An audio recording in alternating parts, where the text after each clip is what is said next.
Hey everyone, and welcome back to Everyday English Pod. You know, one of the biggest things that can really make a difference in how fluent you sound in English is actually getting your brain to think in English. Oh, yeah, absolutely. I mean, think about it. We have a thought in our native language, and then we have to translate it before we can even say it out loud. It's like an extra step that you just don't need. Exactly. It slows you down. It's like you're trying to run a race, but with, like, weights on your ankles. Yeah. So what we want to try to help you with today is how to skip that whole translation part and just start thinking in English directly. It really can make learning so much easier and faster. For sure. And the cool thing is when you can think in English, you're going to sound more natural. You'll be able to answer questions more quickly and easily. Plus, the words will just come out more smoothly, and it'll help you feel more confident, too. Right. Okay, so let's break this down a bit. First of all, it's important to know that your brain is amazing.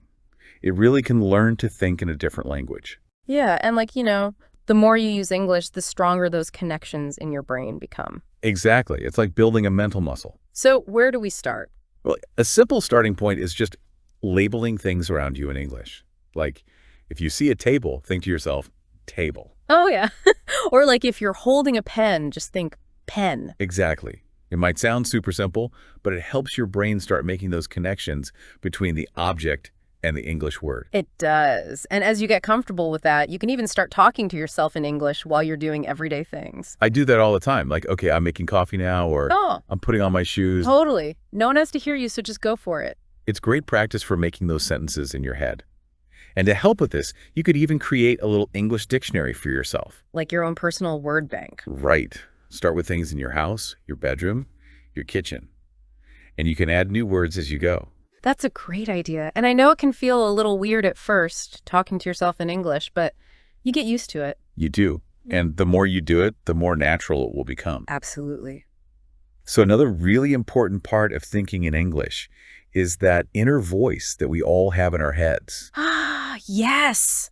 The running commentary. Exactly. And instead of having that commentary in your native language, start trying to have it in English.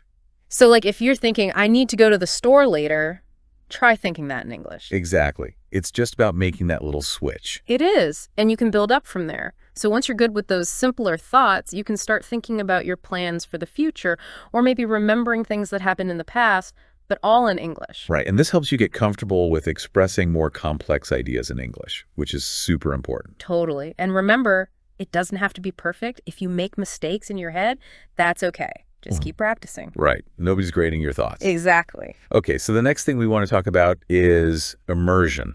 Ooh, immersion. This is one of my favorite topics. Yeah. It's basically surrounding yourself with as much English as you can. Movies, music, podcasts. Books, articles, anything you can get your hands on. Yeah. And this is important because it helps you learn those natural rhythms of English. And the sentence structure. And all those little expressions that we use that you wouldn't necessarily learn in a textbook. It's like you're absorbing the language without even realizing it. You are. It's like being in an English-speaking country. Exactly. So to get the most out of this, choose things that you actually enjoy. Yeah, because if you're bored, you're not going to stick with it. Definitely. So watch a show you love, listen to a podcast that interests you, read a book that you can't put down. Right. And a little tip for when you're watching something, try repeating what the characters are saying. Oh, that's a good one. It helps you process the language and practice responding in real time. Yeah. It's like a mini conversation in your head. It is. Okay, so next up is something that might seem obvious, but it's really important. Practice speaking. Yes, you got to use it or you lose it. Find someone to talk to. A language partner, a friend who speaks English, anyone. And don't worry about making mistakes. Everyone makes mistakes. Exactly. It's how we learn. Just start talking and the fluency will come. It will. Yeah. And you can start with simple conversations about your day, your hobbies, anything you like. Exactly. Yeah. As you get more comfortable, you can start talking about more complex things. Right. The key is to keep speaking and to do it regularly. Make it a habit. Now let's talk about your home. Our sanctuary. You can actually turn it into an English learning zone. Ooh, I like that. Yeah, start by labeling things around the house in English. Your fridge, your door, your mirror. Everything. And change the language settings on your phone and computer to English. You'll be surprised how much English you start to see every day. You will. And listen to American music. Yeah, find some songs you love and sing along. It's a fun way to practice pronunciation and learn new vocabulary. And how about keeping a journal in English? Oh, that's a great idea. Just write down whatever's on your mind. Even if it's just a few sentences every day. It helps you get comfortable with writing and thinking in English. Right. And if you're feeling really brave, try talking to yourself out loud in English while you're at home. You mean like, I'm making dinner now? Exactly. I can do that. It might feel strange at first, but it's good practice. It is. It's like creating your own little English world at home. It is. And the more you do these things, the more natural it will feel to think in English. Absolutely. It's all about making English a part of your everyday life. So we've talked about all these different ways to practice, but what happens when you hit a wall? Yeah, when your brain just goes blank. What do you do then? Well, first of all, don't panic. It happens to everyone. It does. Just take a deep breath and go back to basics. So focus on the simple words and phrases that you know really well. Exactly. Don't try to be too fancy. And if you can't think of a specific word, try describing it in a different way. Like if you can't remember the word car, you could say the thing I drive. Right. And don't be afraid to use your hands to gesture. Oh, yeah. Body language is really helpful. It is.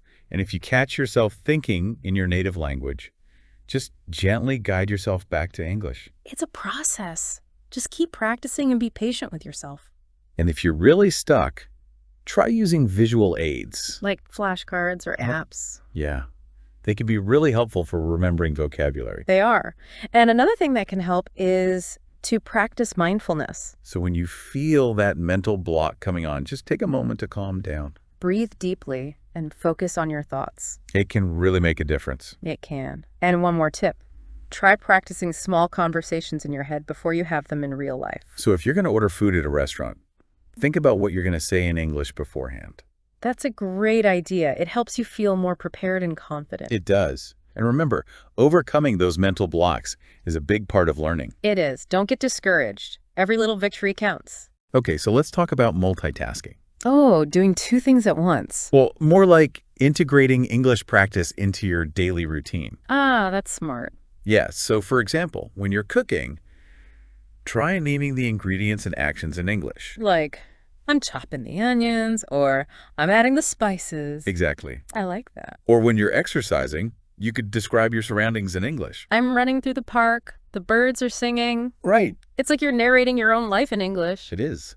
And listen to English language podcasts or audiobooks while you're doing chores or commuting. Or learn the lyrics to your favorite American songs and sing along. It's a fun way to practice without feeling like you're studying. It is. And while you're shopping, try thinking about what you need in English. Instead of in your native language. Yeah, it's a good way to practice vocabulary in a real-world setting. It is. And you can even mentally role-play conversations in English. So, like, if you're going to a store, you can imagine asking a staff member for help in English. Exactly. Or imagine yourself giving a presentation or ordering food at a restaurant. The more you do this, the more comfortable you'll feel with thinking in English. You will. And all of these little things add up. The more you use English in your everyday life, the more natural it will become. It's like making it a part of who you are. It is. Now let's talk about confidence. It's so important when you're learning a new language. It really is. Feeling confident can make a big difference in your progress. It can. So how do you build confidence? Well, one way is to practice in low-pressure situations. Like talking to a friend or family member who speaks English. Exactly. Or even just talking to yourself in the mirror. That's a good one. And don't be afraid to join online forums or language exchange groups. It's a great way to meet other people who are learning English. And to practice in a supportive environment. You could also record yourself speaking English and listen back to it. It can help you identify areas where you can improve. It can. And start keeping a journal in English. Just write about whatever you want. It's a great way to practice expressing yourself in writing. It is. And remember to celebrate your achievements. No matter how small they seem. Exactly. Every step forward is a step in the right direction. It is.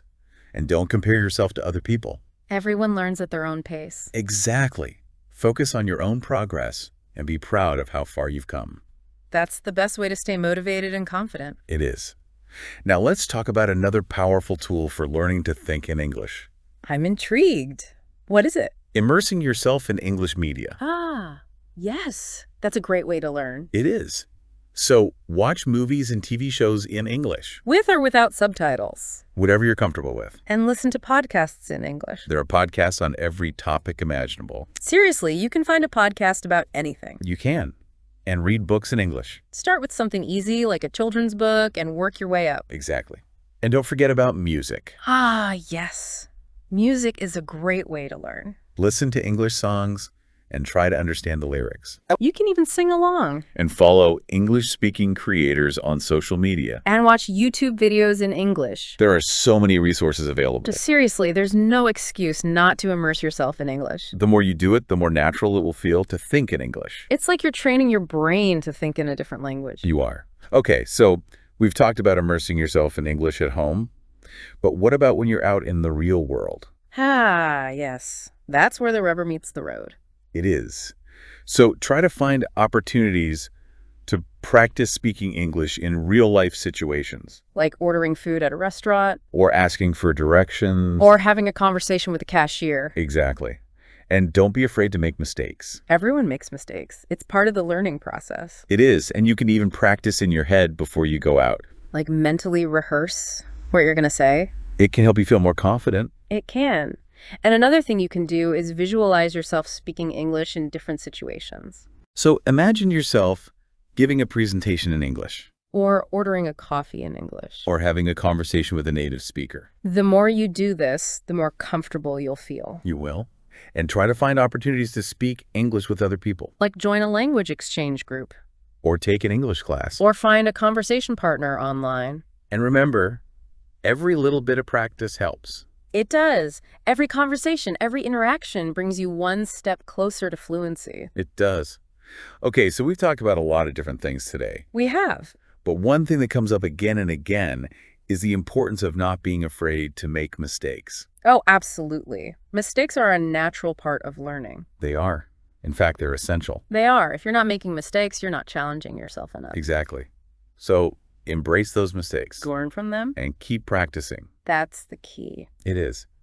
And be kind to yourself. Yeah, learning a new language is hard work. It is. So don't get discouraged if you don't see results overnight.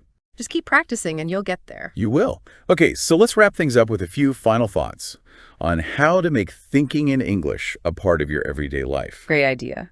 So first of all, make English a part of your physical environment. Like labeling things around your house in English. And changing the language settings on your phone and computer. And surround yourself with English media. Like watching movies and listening to music in English. And try to incorporate English into your daily routine. Like thinking about your to-do list in English. Or talking to yourself in English while you're getting ready in the morning. And write in English as much as you can. Like keeping a journal or writing emails in English. The more you use English in your everyday life, the more natural it will feel to think in English. Exactly. It's all about creating an English-speaking world around yourself. It is. And one last thing. Yes.